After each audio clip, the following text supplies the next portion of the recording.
కల్వకుంట్ల కవిత గారు కొత్తగా పార్టీ పెట్టారు. ఆమె పార్టీ గురించి కానీ, ప్రజల గురించి కానీ, రాష్ట్రం గురించి కానీ ఎక్కువగా మాట్లాడకుండా ఫోకస్ అంతా కూడా పవన్ కళ్యాణ్ గారి పైన పెడుతున్నారు. ఎక్కడికి వెళ్ళినా ఆయన గురించే మాట్లాడుతున్నారు. అంటే రాష్ట్రం గురించి కాకుండా ఆయన మీద ఎందుకు ఆమె ఫోకస్ పెడుతున్నారు?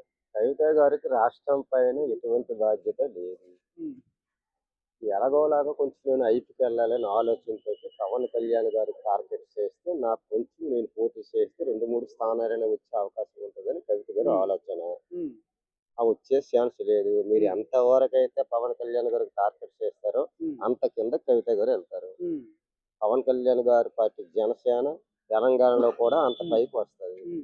అంటే దాని అన్న ఇప్పుడు కొత్తగా పార్టీ పెట్టినప్పుడు జనాల సమస్యల గురించి మాట్లాడితే జనాల్లో ఒక నమ్మకం వస్తుంది.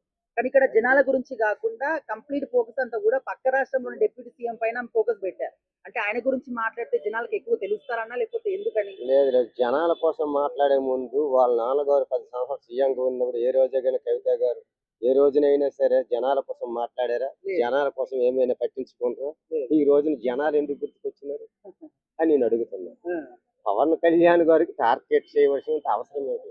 ఆయన ఉమ్, డిప్యూటీ సీఎం ఉమ్, ఆంధ్రప్రదేశ్ కి ఉమ్, ఎక్కడ కూడా చేసే హక్కు ఆయనకు ఉంది, అవును, ఖచ్చితంగా ఉంది. ఉమ్, ఆయన పోటీ చేయమని, ఉమ్, పోటీ చేయని నీకెందుకు భయం? ఉమ్, అంటే ఆయన పోటీ చేస్తే నీ పైన నిలబెట్టిన స్థానం కాడ నీ పైన నిలబెట్టిన ఉమ్, వ్యక్తి నీ పైన గెలుస్తాడని భయంతో. ఉమ్.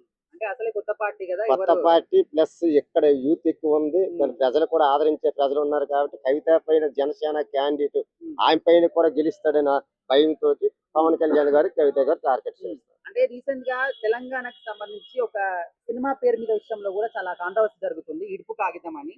సో దానికి మీనింగ్ కూడా పవన్ కళ్యాణ్ ని పోయి అడుగురి ఆయన చెప్తారని చెప్పేసి ఈ విషయంలో కూడా ఆయన లాగుతున్నారు. అంటే ఇడుపు ప్రతి విషయంలో ఈయన గురించి ఎందుకు అని ఆమెకి. ఇడుపు కాగితం అంటే మరి ఖచ్చితంగా ఇడుపు నుంచి తిహారీ కాగితం అని పెడితే బెస్ట్ అని నేను అనుకుంటా.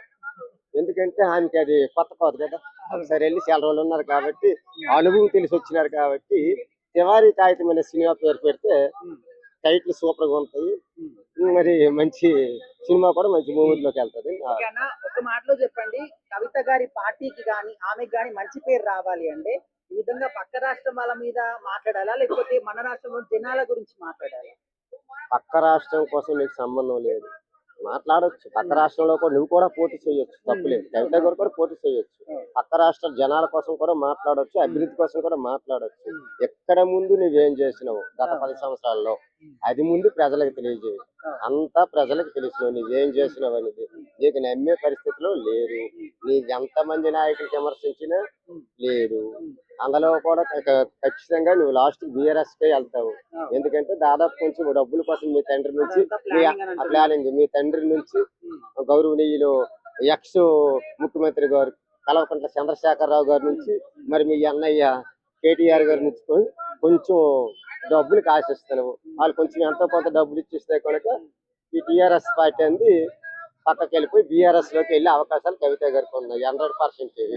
ఎందుకు అంటే పవన్ కళ్యాణ్ పైన గుమ్మరిస్తే నా కూతురు పవన్ కళ్యాణ్ కోసం బాగా గుమ్మరిస్తుందని కేసీఆర్ గారు మరి తీసుకుంటారని. ఆల్మోస్ట్ కేసీఆర్ గారు కూడా పవన్ కళ్యాణ్ తోటి ఈ మధ్యన మంత్రాలు జరిగే వ్యవహారం కూడా నడుస్తుంది. 100% అది కలిసే వ్యవహారం ఉంటది, నాకు సపోర్ట్ అడిగే వ్యవహారం ఉంటది, లేదు మీకు సపోర్ట్ ఇస్తామని వ్యవహారం కూడా అవన్నీ కూడా ఉంటాయి. కవిత గారు ఎందుకు వచ్చేలాగా ఒట్టికి పవన్ కళ్యాణ్ గారు ట్రోలింగ్ చెయ్యొద్దు మీరు. ఆయన మంచి నాయకుడు, మీరు ఎంత ట్రోల్ చేస్తే అంత పైకి లేసే మనిషి. కెరటం లాంటి వ్యక్తి, సముద్రంలో కెరటం అయితే ఎలగలిగిస్తుంది పవన్ కళ్యాణ్ అంటే మనిషి. ఇక దయచేసి మరి మా కవితక్క గారు ఇలాంటి వ్యాఖ్యలు చేయొద్దని నా విన్నపం.